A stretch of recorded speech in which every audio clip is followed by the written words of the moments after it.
Welcome to Support Life, a program focusing on current social issues from a life-affirming perspective. I'm Gavin Baulch, and my guest today is the Reverend Arestedes C Balatan from Mission Ministries to Migrant Filipinos. Welcome, Arestedes. Welcome, Reverend Gavin.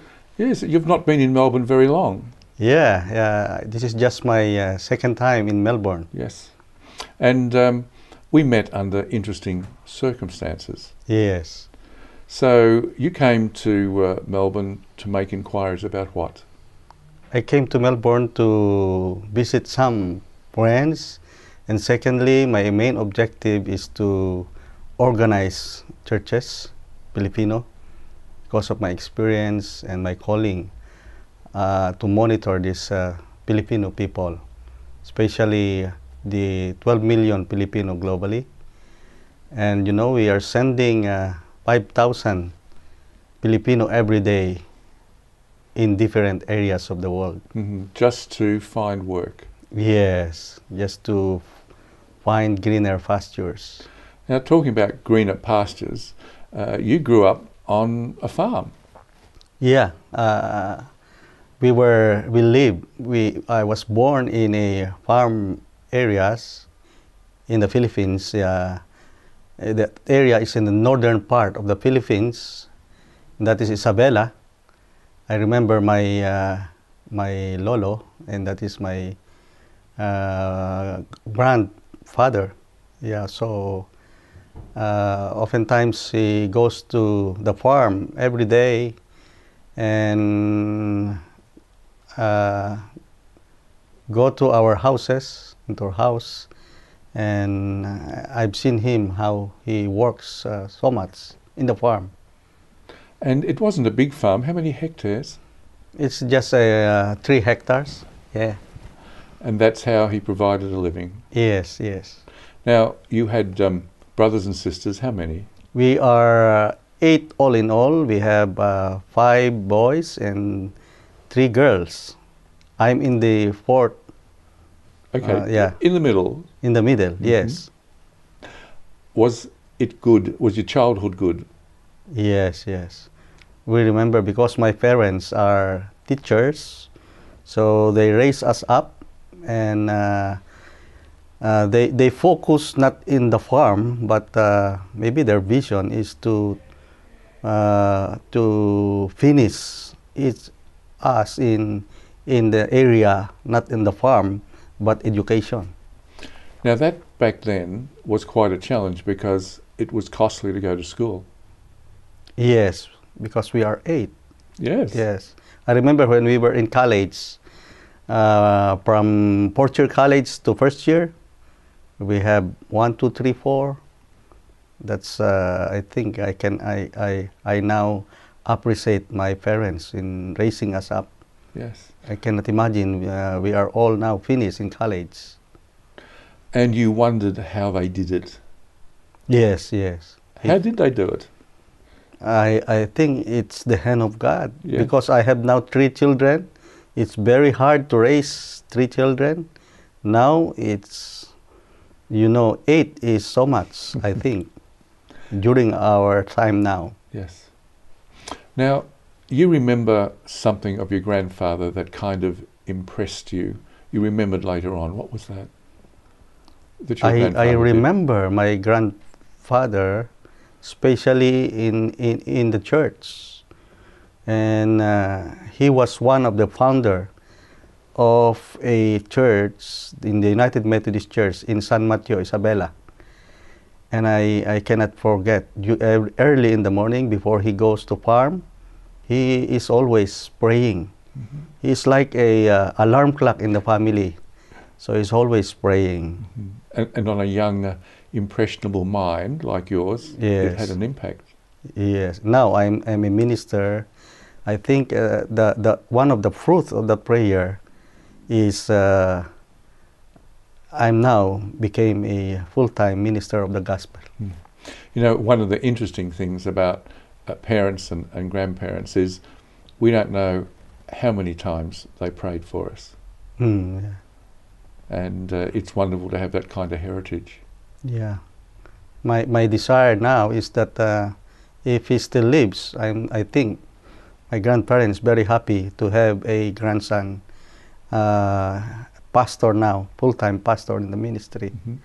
Well, if you run a program like Support Life in the Philippines, you might be able to interview your grandfather. Yeah, that's my desire also. So it's nice. Okay, how old is he?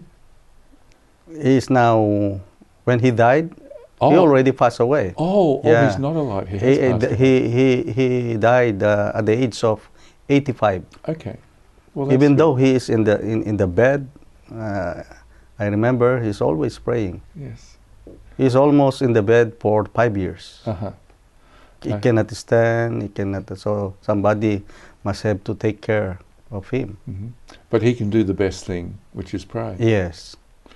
That's a wonderful gift, a wonderful heritage, as I've said, to know that your parents and your grandparents are praying for you. Yes. Well, perhaps you'll interview your parents. Are they both alive, your parents? Yeah, my parents now Good. is alive. Okay. What are your brothers and sisters doing? They are now all finished. They have their own families, my brothers. The eldest is an accountant. The second one is journalist also. Mm-hmm. The third one is a pharmacist. And I'm the fourth. I think the blessed one. And then the other one is a PhD, finished PhD, and now a supervisor in our region as an educator. And then the civil engineer and an electrical engineer. Wow. Yes. And the other one, the woman, is a librarian also. Okay, so well read. Yeah, we all raised by our parents. Mm-hmm. Did you read books as a child? Did you have access to books as a child? You know, in our province, we don't really read books so much, but I was trained by, I remember when I was a child, we just read some verses, books in the Bible. Uh-huh. When my mother raised me up. My mother is a Christian and my father is a Roman Catholic. Yes. So that's a good crossover. Yes. That's a good combination. They don't quarrel with the religion. That's That's good. what I appreciate with my father. Okay. But now he's very faithful in the church, my father. Yes. On that note, you've been watching Support Life, and we'll be back after the break.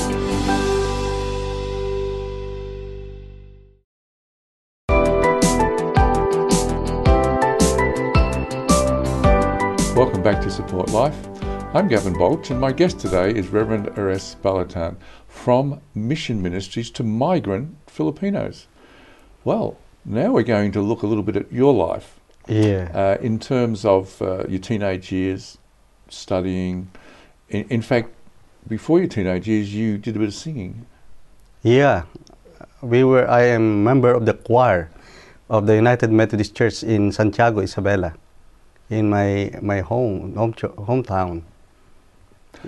And baritone, what were you? What did you sing? We sing many things, but I remember when I sing, I just want to be, one of my purpose before is to be at the front of the church, and many are watching. And then when I sing, I just follow my seatmate in the choir. When I see the note ups, I raise my voice down, I lower it down also. But I'm happy to be with my friend because he is always encouraging me to be with him. Every Saturday we have practice, and on Monday we go to church. Mm-hmm. That's my life when I was in high school. Okay. But then when you went to university, you were influenced by other voices. What were the other voices? I think it's another voices. It's all about life. You must have to see and look what is going around. So when I was in college, from our hometown, we go to Manila to study, and it takes almost 8 hours to travel from our place. And when I go to Manila, it's another voice and another picture. I begin to know what is roaming around. That was the time when Marcos is in the peak era, our president. And then I became one of the organizer of a movement because I'm a Christian. So we organized the student Christian movement in the University of the East. And then with that, little by little, I begin to see another voice, and I begin to have some links about the theology of Marxism, Karl Marx. So I begin to say that there is no God anymore. So I help people. I see their needs, and then we organize. And then the student movement during that time and during the era of Marcos was seated, released from his seat in 1985. Yes. And with that, it's another, I think, part of my chapter in my life. Okay, so these voices moved you to sort of Marxism, to forget God, leave God out of the picture. You were a political activist. Yeah. So when did you come back? What changed that path? And then there is one of my classmates in the college invited me to have some go to a church. But during the time, I already different experience with my life. I'm not satisfied. I'm beginning to question many things. So when I went there, I didn't know that it's a United Methodist Church. So when I went there, I'm looking for the choir singing, and then my eyes, my tears began to fall, and I remember my high school days, singing choirs, and then with that I begin to again go back to Jesus.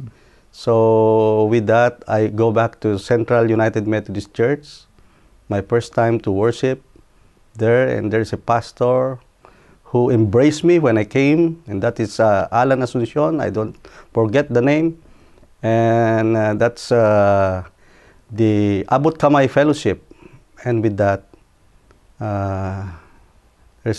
with that experience, it goes on and on until I became a pastor. Yes. I remember also the preaching of Bishop Granadusen, Pollack Granadusen. That's the time when I received the Pentecost of my life and transformed my life. That's the born-again experience. I received the Lord as my personal Savior in my life. 1984, March 25, 7 o'clock in the evening. Wow, you remember that, like a birthday. Yes. Yes. Now, migrants, why did you become interested in migrants? Where did the passion start? Yeah. In the migrant ministry, it's just started 2008 when God is leading me and to see and watch these 12 million Filipinos living outside the country. And then almost now 5,000 people every day is leaving the country in 120 areas of the world. And I see there's only two churches I remember that the United Methodist Church is involving in this ministry in Hong Kong and in some part of Singapore. So I said to myself, there must be a minister to lead these people. So in the other churches, they are now doing, but the United Methodist Church is somewhat not focusing on these areas. So you really took it on yourself. Yes. To encourage and help those that were immigrants to other countries. Yeah. How many countries have you been to? I think United States, Malaysia, Macau, Hong Kong, Singapore, South Korea, and now in Australia. What I just can see is that before, I'm happy to be with the other countries, but now it doesn't matter to me. But what matters most is when I go to other countries, I must have to organize and plant a church. That's my joy now, Yes. to plant a church. Good. Yeah. All right. Well, on that note, you're watching Support Life, and we'll be back after the break.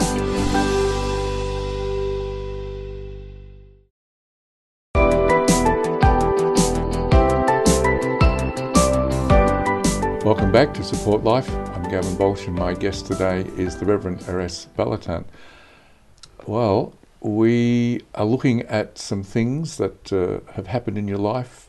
You remembered being in a choir, and in your teenage years at university, Yeah. moving away from your faith. And now you have had permission to go and reach and help migrant Filipinos in other places in the world.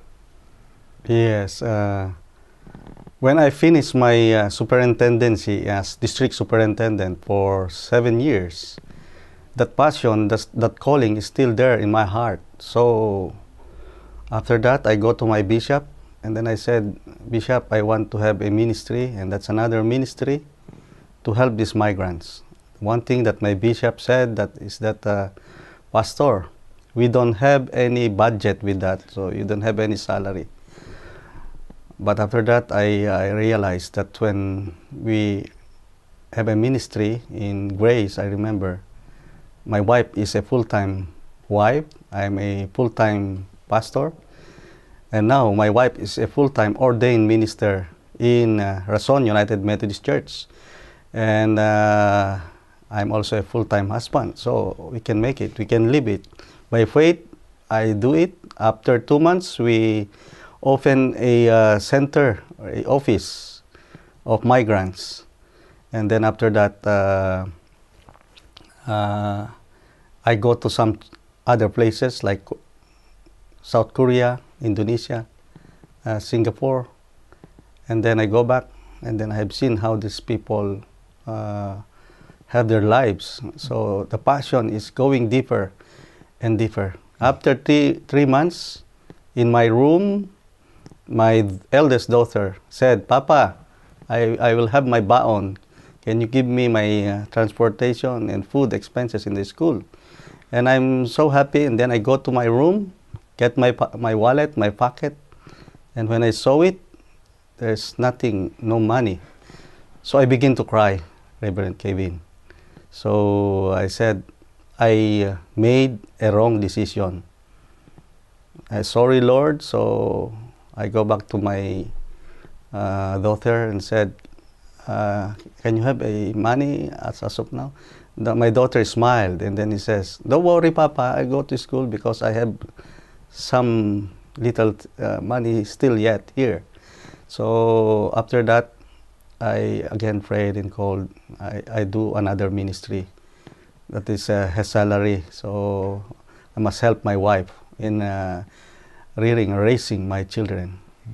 So after a week, my bishop called again. Then, Pastor Balatan, your proposal in the General Board of Global Ministry was approved, and you will receive 7,000 yearly, and that is 20,000 pesos a month, and that's the average salary of the minister in the Philippines. So I begin to cry when I get the money. I say to the Lord, I use this money as a airplane expenses. Wherever I go, I can go with this money. So that's it. That's the beginning. So until now, I go to many places. Yes. What are the difficulties that the Filipino migrant workforce face? Yeah, the two things that I have observed is family. Second is their spiritual lives. Family, because many Filipino, when go abroad, they separated. Family problem, broken families. So second is they worship. They're looking for a church to lean on, to pray for the Lord, and then don't have anyone so to go on. Especially the United Methodist people, when they go around, they're looking for a Methodist church. That's why it gives me a passion to organize, and they have an option to be there. They're looking for a Filipino pastor. Mm-hmm. Do they have problems? Are they taken advantage of when they move to a country as an immigrant? Do they work for inadequate wages? I think it's just natural for the Filipino people as a second-class people. Even in other countries, they are treated as a second class. Mm-hmm. Even in worship, they treated as second class. When they worship, they just rent and then rent apartments together. And sometimes when the ministers are not Filipino, the treatment is different. So they have their own and autonomous, raise their own and build their own worshiping congregation. Now, does the father often leave the family in the Philippines and travel to a country that will employ him? It depends. So sometimes many, not only the father, the mother go abroad and the father was left. And when they go abroad, their work is raising children, but they left their children, nobody cares in the Philippines. So it's I think it's an opposite. When I saw, like in Hong Kong, and I saw them holding their children, their domestic helper, and when you saw them in the Philippines, nobody is caring for their children, only the father. So I think because of the number one is because of money problem. Yes. Wow. What's happening to those children that are not cared for in the Philippines? What goes wrong for them? Sometimes they does things that are not good, like drug addiction, prostitution, or rebellion against their parents. So the outcome, instead of good, it will be a chaos in the family. Yeah. So, is there a mission back in the Philippines for that situation? Yeah, that's why we organize this ministry to help those Filipino outside the country, and also especially helping the Filipino left in the country. So I think the church must have to see this situation, this scenario of these Filipino people. Well, thank you for leaving us with that thought. It's a little sad, but it's good that someone's working at it. Yeah. You've been watching Support Life, and that's all for our program today. Join us again next week. Goodbye.